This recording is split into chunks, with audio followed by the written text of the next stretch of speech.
या ठिकाणी सर्व दुःखी अंतकरणाने उपस्थित असलेले माझे बंधू आणि भगिनी, या ठिकाणी एवढं सांगेन की अजितदादा गेले, सगळ्यांनी बरंच काही बोललेले आहेत, मला तेच रिपीट नाही करायचंय. आता अजितदादा गेलेत, आता काय अण्णा विकास करतोय बघायचंय. अजितदादांच्या जीवावरती भार उडत होता नाही का, असं काही जणांना जर वाटत असेल तर फक्त त्यांनी लक्षात ठेवावं, या ठिकाणी अजितदादा जरी नसले तरी अण्णांमध्ये आम्ही अजितदादा बघतोय. आणि माझे अण्णा जे आहेत ते आता सध्या आमच्यासाठी अजितदादा आहेत. आणि एवढं आम्हाला माहिती आहे की अण्णा अजून इथून पुढे बराच खूप आपल्या मावळ तालुक्याचा म्हणजे विकास करणार आहेत. फक्त एवढंच म्हणजे वाईट वाटतं की अण्णांचा जो देव आहे तो म्हणजे इथून हरपलेला आहे. आणि मी 4 वर्षापासून म्हणजे मावळात आहे आणि मी बघितलंय की अण्णांचं आणि अजितदादांचं इतकं छान बॉन्डिंग होतं, म्हणजे नाही का एक छोटा भाऊ म्हटलं तरी चालेल, म्हणजे अजितदादांचा आपल्या अण्णा. आणि म्हणजे शेवटचंच वाईट वाटतंय की शेवटचं आपल्याला एक अण्णांच्या घरी, जसं मगाशी हे भाऊ दादा बोलले की अण्णांच्या घरी एकदा तरी दादांनी येऊन जायला पाहिजे होतं, तीच खरं शेवट आपल्याला एक इच्छा राहिलेली आहे. पण खरंच अण्णा तुम्हाला टीव्हीवरती रडताना बघितलं, खूप वाईट वाटलं. इथं बसलेली सर्व म्हणजे एवढे नेते आतापर्यंत गेले म्हणजे पाहिले आपण, पण त्या फक्त तालुक्यातले आणि जिल्ह्यातलेच माणसं रडत आहेत, म्हणजे रडलेली असावीत हे मी तरी बघितलंय. पण खरं ना अजितदादा गेले, पूर्ण महाराष्ट्र रडतोय. काय होतं त्या माणसामध्ये खरंच माहित नाही. आणि एक क्षण सांगते अण्णा, मी लहान होते, आमच्या इस्लामपूरमध्ये अण्णा आले होते, अजितदादा आले होते, मी लहान होते, मला फक्त अजितदादा त्यावेळेस मोबाईल वगैरे असलं काही नव्हतं. आता आपण सारखं सेल्फी काढतो, पण खरंच भरून येते. मी लहान होते ना तेव्हा मला फक्त अजितदादांना हात द्यायचा होता आणि मी बघितला होता. आणि त्यानंतर मी मावळ तालुक्यामध्ये जेव्हा अण्णांना भेटायला आले होते त्यावेळेस मी प्रेग्नेंट होते, मला 5वा महिना होता. आणि पूर्ण वडगावच्या ऑफिसला जेंट्स होते आणि मी एकटी महिला आले होते. म्हणजे अण्णांनी एवढ्या लोकांमध्ये मला बघितलं आणि एक ती ताई कोण आहे तिला बोलवा, म्हणजे खरंच जरी अजितदादा गेले असतील तर मागे माझ्या अण्णाला सोडून गेलेले, एवढंच म्हणे. आणि आपण सगळ्यांनी या ठिकाणी माझ्या माता भगिनींना खरंच मनापासून मी सांगते, किती जरी काही होऊ दे, आपण अण्णांची आणि माझ्या सारिकाताईंची कधीच साथ सोडू नका. शेवटपर्यंत हीच खरी भावपूर्ण श्रद्धांजली आपल्या अजितदादांना असेल. आणि अण्णा खरंच तुम्ही अजिबात म्हणजे असं स्वतःला म्हणजे असं समजू नका की मी आता माझं कसं होईल. ह्या सर्व माता भगिनी, हे सर्व बंधू तुमच्या सोबत आणि माझ्या सारिकाताई सोबत आम्ही शेवटच्या क्षणापर्यंत आहोत. आणि या ठिकाणी एवढं सांगेल, अमर रहे, अमर रहे, अमर रहे, अमर रहे.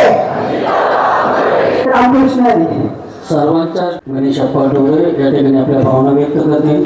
अनेकांना भावना व्यक्त करायच्या आहेत, परंतु आदरणीय आमदार साहेबांना मुंबईच्या दिशेने जायचं असल्यामुळं तो वेळेचं भान आपण सर्वांनी या ठिकाणी ठेवून आदरणीय अप्पांना विनंती करतो आपल्या दुःखद भावना या ठिकाणी व्यक्त कराव्या. कोण बंधू आणि भगिनींनो,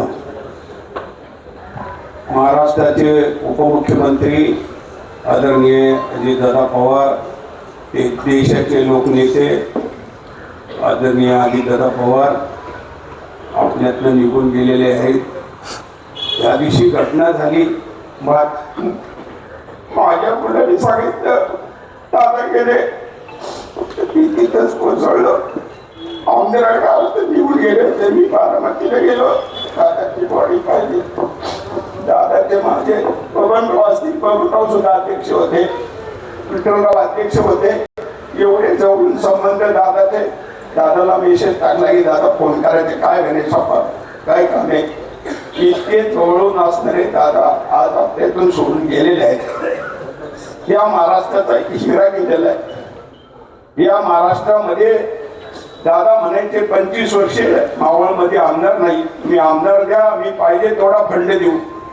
आणि सुनील अण्णाच्या रूपाने या मावळचे आमदार सुनील अण्णा शेळके झाले. मावळातून भरभरून दादांनी फंड दिला. मावळाचं विकासाचं काम दादांनी कुठं ठेवलेलं नाही. असे दादा आपल्याला सोडून गेलेले आहेत. एक मावळामध्ये हिरा त्यांनी निवडला, तो गळ्यात बांधण्याचं काम आपण केलं पाहिजे. पुढच्या भविष्य काळामध्ये, पुढच्या इलेक्शनमध्ये, पंचायत समिती झेडपीच्या मतदानामध्ये या हिऱ्यासाठी आपण सगळ्यांनी काम केलं पाहिजे. तीच खऱ्या अर्थानं दादाला श्रद्धांजली समर्पित केल्यासारखी होईल. दादाचा एक किस्सा दाखवून, आमच्या घरी ज्या वेळेला सुनील अण्णांनी जेवायला आणलं, आमच्या मुलांनी पेन आणला होता भारी, दादांना दिला, सत्कार केला, दादाला पेन दिला. तो पेन कुठेतरी गायब झाला. दुसऱ्या दिवशी सकाळी ऑफिसमधून फोन आला, दादा म्हणाले तो पेन दिला होता त्या बॉक्समध्ये नाहीये. आम्ही फोटो वगैरे पाठवले. इतकं बारीक लक्ष असणारा नेता पुणे होणार नाही, कधी होणार नाही. पण तरी पण आपण दादाच्या रूपानं सुनीलांना मावळमध्ये दादाचे अशा रूपानं आपण पुढच्या भविष्य काळामध्ये काम करावं, पक्षाचं काम करावं, राष्ट्रवादी काँग्रेस पक्षाचं काम करावं अशी सर्वांना विनंती करतो. आदरणीय अजितदादा पवार यांना भावपूर्ण श्रद्धांजली समर्पित करून माझ्या 2 शब्दाला विराम देतो. रामकृष्ण हरी. भावना या ठिकाणी व्यक्त करा. दुःखद प्रसंगी उपस्थित सर्व शोकापूर्ण कार्यकर्ते बंधू भगिनी, या प्रसंगी उपस्थित असलेले तालुक्याचे आमदार सुनील अण्णा शेळके, तालुक्याचे अध्यक्ष गणेशजी खांडके, आपले ज्येष्ठ मार्गदर्शक भाऊराव ढोले.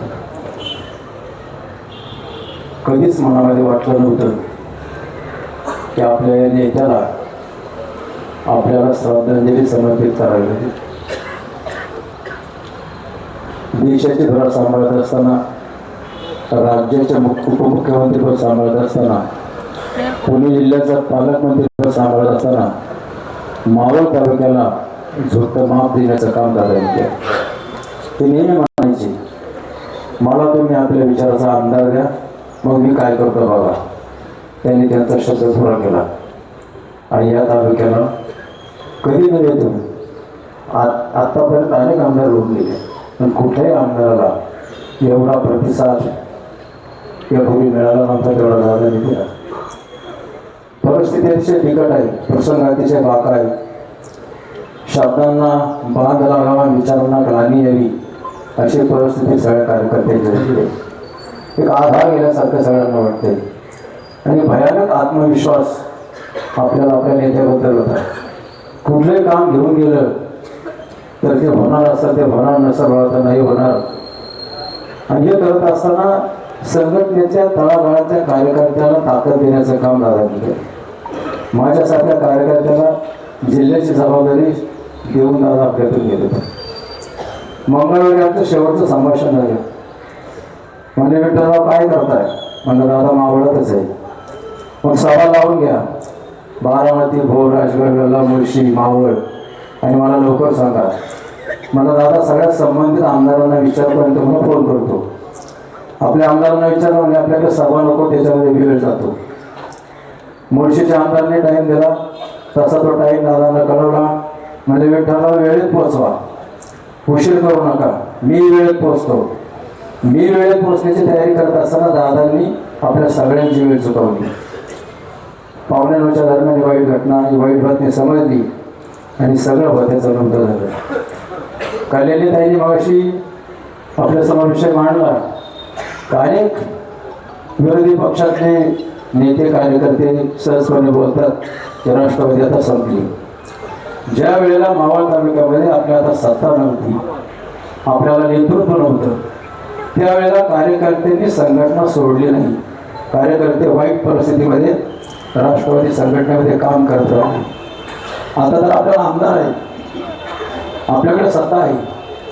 अशा परिस्थितीमध्ये जोपर्यंत आपला कार्यकर्ता आज जिवंत आहे, जमिनीवरती ठामपणे उभा आहे, तोपर्यंत राष्ट्रवादी काँग्रेस संपूच शकत नाही असा मला विश्वास आहे.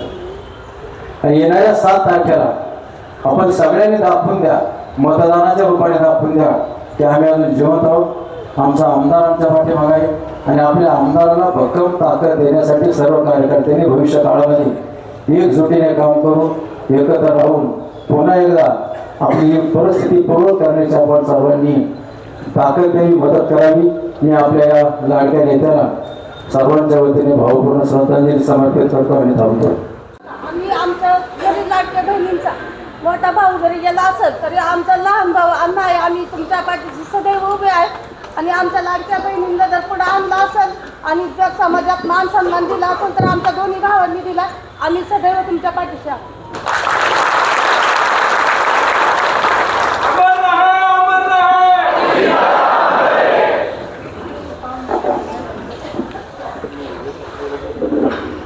उपस्थित बंधू भगिनींनी काल मी माझी मुलाखत बघितली.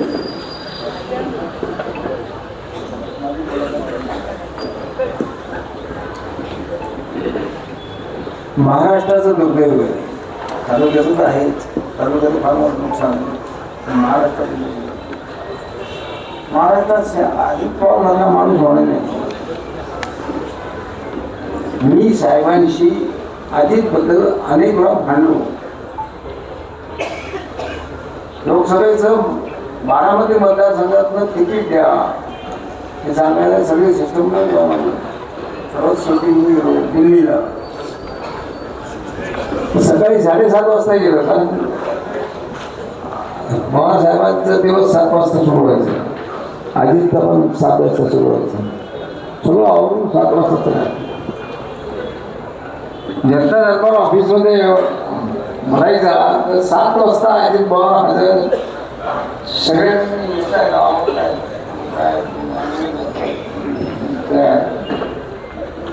मी येतो साहेबांना म्हणलं, साहेब चहा प्यायचं तुमच्याकडे.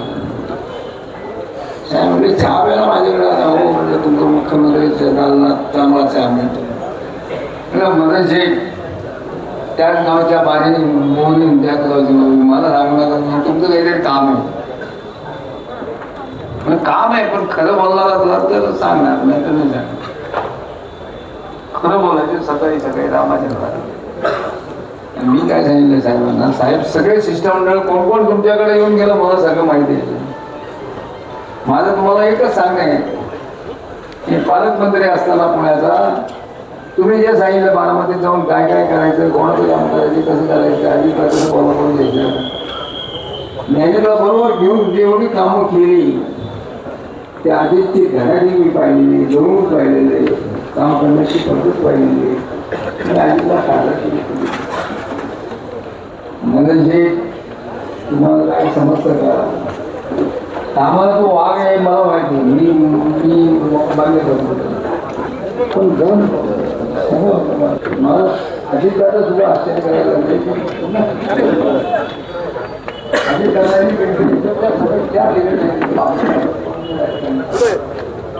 मी जातो साहेब आलो बाहेर निघून. असे 5-6 आहेत महाराष्ट्रात जे अजित पवारांचे एकदम लाडके. त्यांनी काय सांगितलं मला म्हटलं तरी त्या मराठी तयारी असते तसे मी पाहिला.